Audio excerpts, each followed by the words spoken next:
Unit 3-6, over.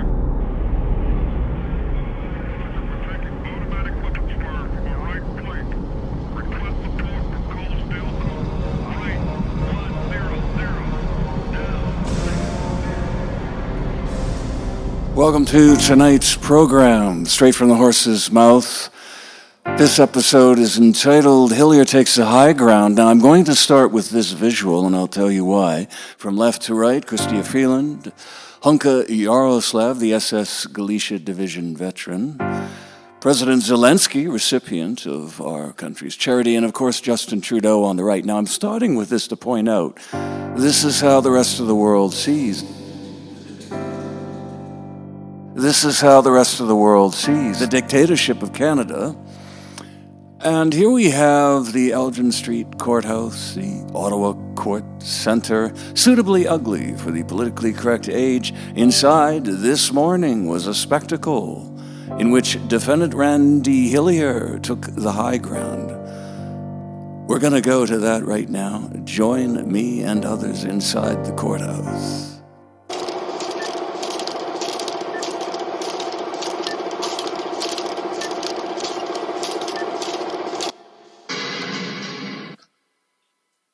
Time and resources if the Crown and I are not, if the Crown takes a position that there will be no teleconferences between the Crown and myself. And it appears to me that this is a great double standard because the Crown indicates that they do this with legal counsel.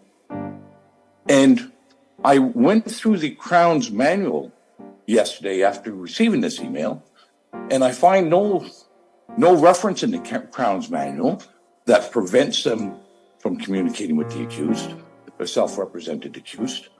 And furthermore, I see no statutory provisions that permit this. And, you know, as a tenet of our justice system is that everyone is to be treated equally in a court of law, that's a hallmark and foundation. And this double standard that would add significant time and delay to these proceedings, I believe are prejudicial and would frustrate the administration of justice. So I'd like Your Honor to be aware of that and maybe provide some direction that we do not needlessly waste the court's resources and time. Thank you. The Crown is refusing to communicate with the defense, and I'm using the term the defense because Hillier has chosen to fire his legal team and to self-represent.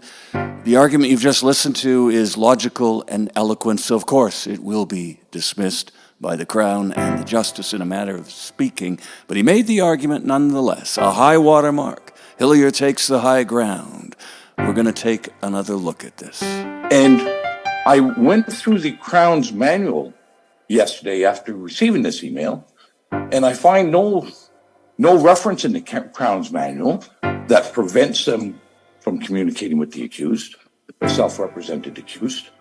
And furthermore, I see no statutory provisions that permit this.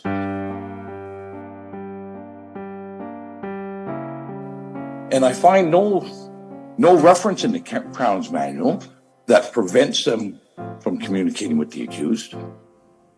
You couldn't ask for a better picture of the indifference, the stone-faced indifference of our government in the expressionless countenance of Crown Prosecutor Mr. Whiteman. Along with that comes the desire for Canadian government to operate in anonymity, in the shadows, and fortunately because of the idiosyncrasies of Zoom, I know that his name is Tim Whiteman, but you go to the website for the Ontario Ottawa Courthouse, sure, you see a street address, hours, types of court, and contacts. By contacts, if you're expecting anyone to be named in the Canadian judicial system, you will be disappointed. You'll see telephone numbers, fax numbers, and email the virtual Crown, Ottawa, at ontario.ca. Yes, that's very helpful. No names of Crown prosecutors, no names of justices, no names of even a clerk or an administrative assistant. Our Canadian government, and in particular its judicial system, must operate in anonymity, and that's not just a de facto practice and a warping of due process arbitrarily. This desire for anonymity and secrecy has crept into our framework of laws. And now back to Hillier's eloquent argument. And furthermore, I see no statutory provisions that permit this. And, as a tenet of our justice system is that everyone is to be treated equally in a court of law, that's a hallmark and a foundation. And this double standard that would add significant time and delay to these proceedings, I believe are prejudicial and would frustrate the administration of justice. So I'd like Your Honor to be aware of that and maybe provide some direction that we do not needlessly waste the court's resources and time. Thank you. Hear, hear. All right, before I deal with Mr. Hillier's issues, are you ready to give me the authority? So that was the most eloquent and articulate speech I have ever heard in a Canadian courtroom, dismissed with one word: all right. Now you'll notice that the justice goes on to say, in talking to the Crown, Mr. Tim Whiteman, are you ready to give me that authority? And look at the smile on her face. This is the one time during this proceeding, during this spectacle, you're going to see a smile on her face as she looks to the Crown, because she knows what has been prearranged and what is coming at this juncture, and what is meant when she says, are you ready to give me that authority? Notice that she's not saying, thank you, Mr. Hillier. You've given this court something to consider. I'd like Your Honor to be aware of that and maybe provide some direction that we do not needlessly waste the court's resources and time. Thank you. All right. Before I deal with Mr. Hillier's issues, Objection, Your Honor. They are not Mr. Hillier's issues. They are the warping of timely and due process by the Crown. This is prosecutorial obstruction. Mr. Hillier is not getting even proper disclosure of the evidence, the alleged evidence against him. are you ready to give me the authority? Big smile. She knows what's coming. The authority? Why does she need the authority to come from the Crown? I'll answer the question. Many, or most, maybe even 90% of the justices in Canada take their lead from the Crown, just as the Crown prosecutors in turn take their lead from Justin Trudeau. That's the reality of the dictatorship of Canada. All right, before I deal with Mr. Hillier's issues, are you ready to give me the authority, Mr. Whiteman? Okay, go ahead then, please. Just, it's, so the record's clear. It is Rule 8 of the Superior Court of Justice rules, which is titled Pre-Hearing Conferences. And to drill down further, it's Rule 28.05. How unlike the Crown is Mr. Hillier as we watch him listening to his learned friend. He is responsive, he's taking notes. That is respectful. Quite a contrast to Mr. Tim Whiteman, who sat there staring at the little screen, and he hasn't yet taken his eyes off of his own laptop.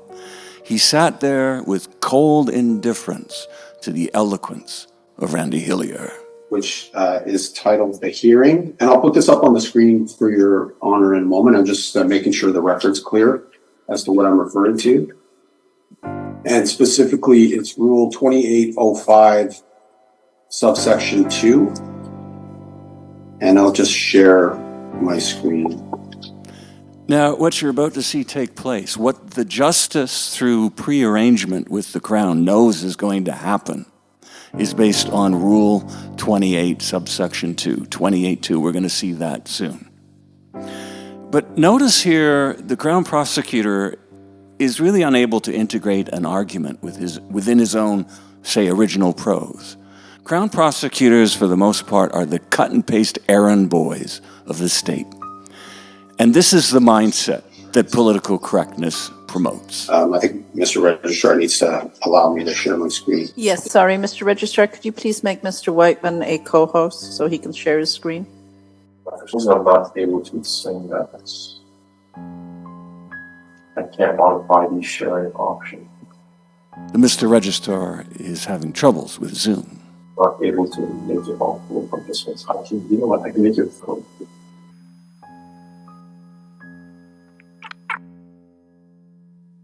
So as exciting as this moment is while we're waiting for the registrar to figure out how to screen share on Zoom. And you've referred to two provisions in the course of your testimony on this point already, Prime Minister. I'm going to ask that we turn initially to Section 4. And here is the sham inquiry into Justin Trudeau's unlawful seizure of emergency powers. This is testimony our Prime Minister gave on the 25th of November of last year. And we're all waiting to see what's written on the little screen, because lawyers representing government don't fashion eloquent, logical arguments. They recite the script in front of them. We might have. Section 14, the registrar here hasn't quite figured out where Section 14 is. Section 14, please. One has the sense that the Canadian government is also trying to bore us to death. One has the sense that the Canadian government is also trying to bore us to death. And we have returned to the drama that took place this morning. And there's their version of screen sharing. That was 2805 subsection 2 is going to be key. So I believe Rule 2805 of the Superior Court of Justice rules is shown on the screen now. Your Honor, if you can see that, let me know. Yes, I can see it. Thank you. So the rule is under the heading, the hearing, and the secondary heading, general nature of the pretrial conference. Rule 2805 sub 1 reads, unless otherwise ordered by the pretrial conference judge under Rule 2.01, a pretrial conference in a case where all parties are represented by counsel shall be conducted in a pretrial conference room, judges' chambers, or other suitable room in the courthouse where a full and frank discussion of the issues raised in the proceedings may take place. Full and frank discussion. Subsection 2 reads, where any party is not represented by counsel, the pretrial conference shall be held in a courtroom closed to the public. Subsection 3 of this rule reads, a pretrial conference held under sub-rule 2 shall be recorded and the proceedings not published, broadcast, or transmitted in any other way except by order of the pretrial conference judge.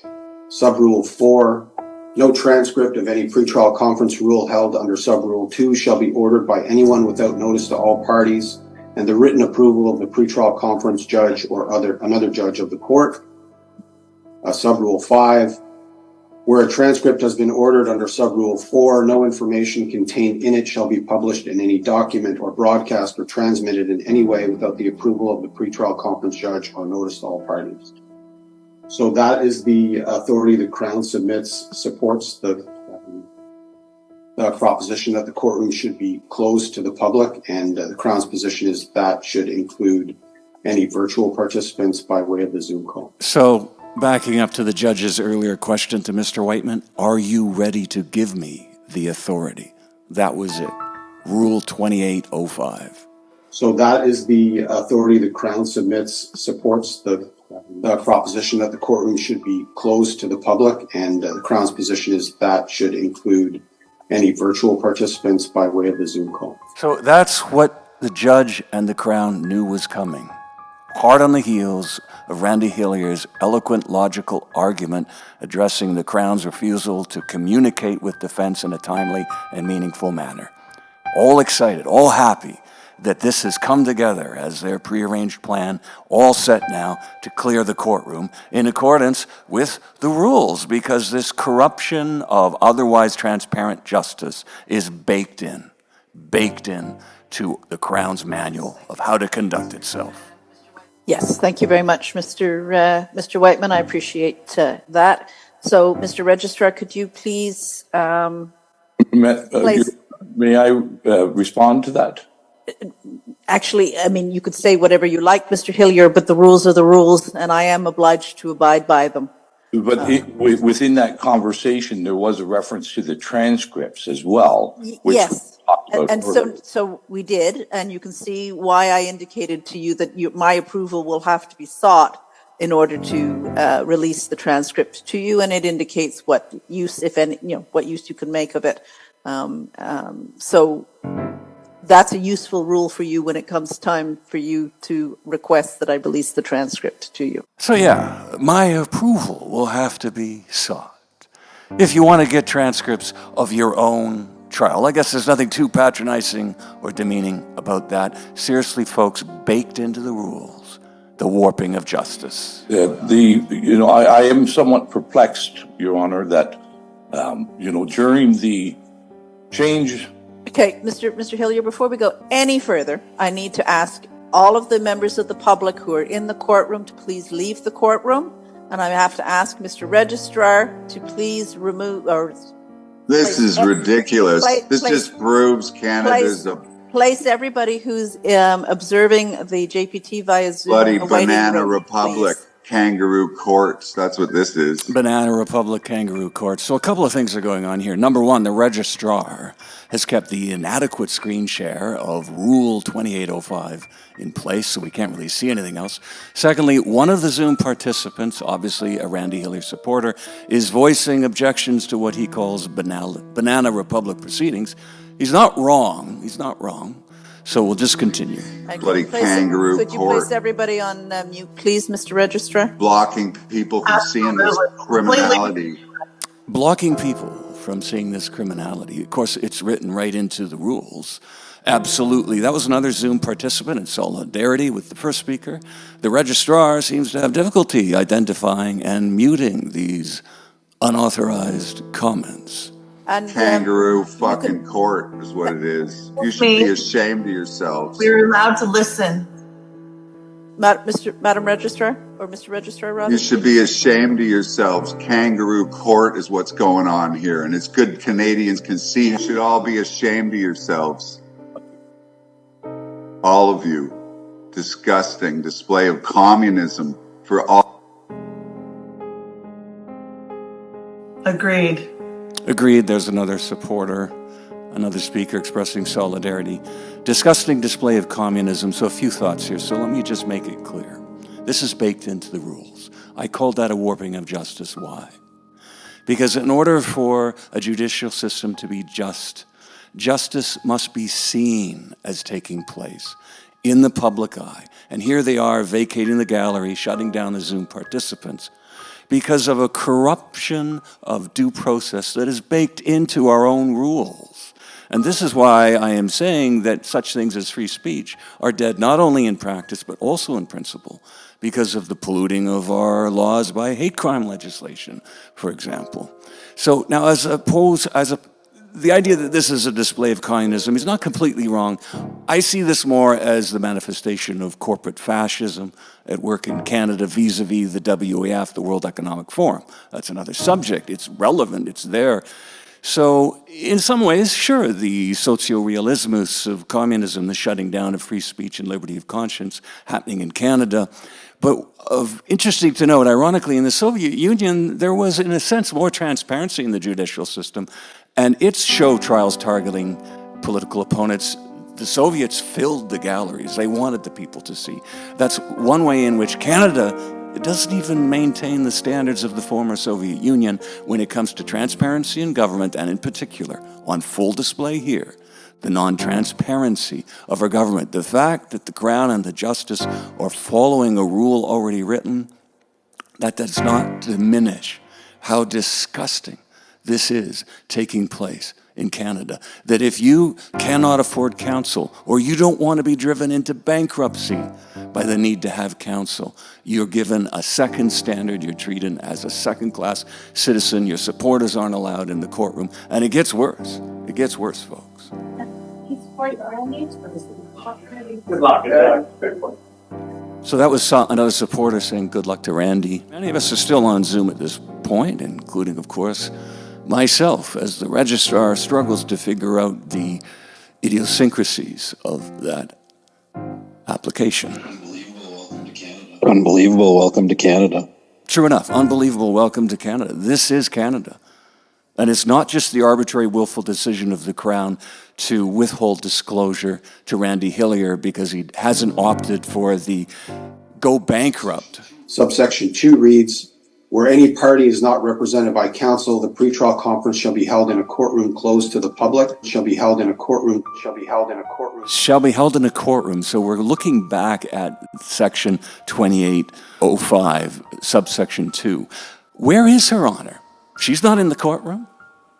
She's joining us via Zoom. And I guess Ottawa is some small backwater town. They don't have their own judges. So they had to get someone to Zoom in. She couldn't be in the courtroom either. But it begs the question, where is this pre-trial conference taking place? According to their own rules, for a defendant absent counsel, it must take place in the courtroom. Is that where it's taking place? Because it's also taking place wherever it is the presiding judge sits. She ain't on the bench, folks. That's no courtroom that she's zoomed in from. And, as a tenet of our justice system is that everyone is to be treated equally in a court of law. That's a hallmark and a foundation. And this double standard that would add significant time and delay to these proceedings, I believe are prejudicial and would frustrate the administration of justice. So, point well made. Absolutely. The Crown's refusal to communicate because Hillier is not going to take the path of going bankrupt. It's a double standard. if the Crown takes a position that there will be no teleconferences between the Crown and myself, and it appears to me that this is a great double standard. The double standard that Hillier rightly refers to when it comes to the Crown's arbitrary decision to withhold disclosure, to not join him on teleconferences, also applies to the rules that are in evidence that the Crown has dutifully recited.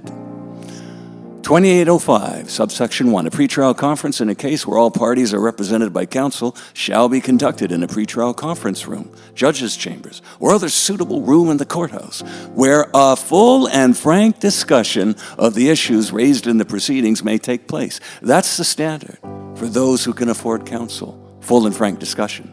Moving on to Exhibit B, from Rule 2805, subsection 2, where any party is not represented by counsel, the pretrial conference shall be held in a courtroom closed to the public. No mention of full and frank discussion here. Held in secrecy, a double standard. And it appears to me that this is a great double standard. So we return to the courtroom, where Mr. Registrar is still figuring out how to manage Zoom. Your Honor, I do have a paralegal here with me that is assisting. Would it be within the rules and the purview to allow this individual to remain at the table with myself? As you can hear, the registrar did manage to mute the justice herself, temporarily. Have we got everybody in the waiting room? It doesn't look like. And thank you, Mr. Whiteman. You can stop the screen sharing now. I have to remove everybody manually, Your Honor, one by one. So it's just Okay, take a bit of time. Okay, fair enough. So, actually, Mr. Hillier, if you like, you can sit down. You don't need to remain standing.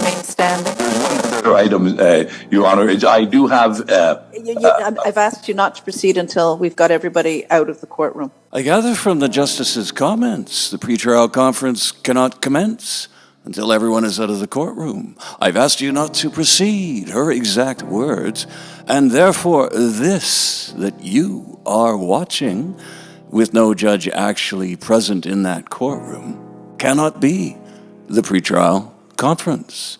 In Canada, pretrial conferences in which the defendant has no counsel cannot take place with people sitting in the gallery. And therefore, to this spectacle, the restrictions on publication and broadcasting do not apply. Okay, thank you.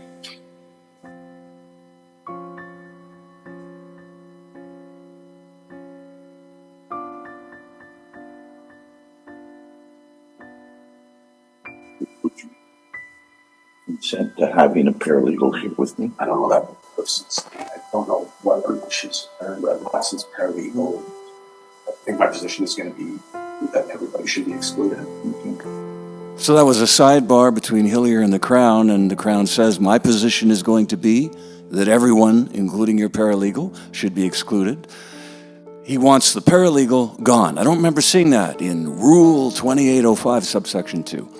No supporters, no assistants. Hillier must stand alone for daring to represent himself, and naturally we expect the judge. Could we find out if the paralegal is a licensed paralegal, please? To follow the Crown's cues. So she's a candidate. Okay, no, then she'll have to step outside. Yeah, no, she'll have to step outside. She is a candidate, says Hillier. An honest man through and through. That's why Doug Ford ejected him from the Conservative Party caucus of Ontario. That's why Hillier stood up to the deadly COVID protocols, and that is why he stands accused today. And by the way, that little orchestration where, are you going to give me the authority to clear the courtroom? It made it sound like Hillier by saying there's nothing in the Crown's manual, there's nothing in the provisions that permits him to not talk to me. It made it look structurally like, oh, no, Your Honor, I have the rules here. I'm reciting them, even though I applied to simply the matter of clearing the gallery. It was orchestrated and structured to make Hillier's eloquent arguments look false. As you can see, I'm still here, one of the last supporters remaining on Zoom. Now, this is interesting. If you watch the shimmering background here, as you see the justice reaching for papers, it's almost as if she has zoomed in from the Matrix, the zoomed courtroom, the virtual courtroom. In the minute that remains, let's sum up. We have witnessed implicit collusion between judge and prosecutor in a stage theater meant to undermine Hillier's sound arguments, dismissed with the word, all right, do I have the authority? We have seen a double standard entrenched in the rules themselves, but also resulting from the Crown's refusal to undertake meaningful communication with a self-representing defendant.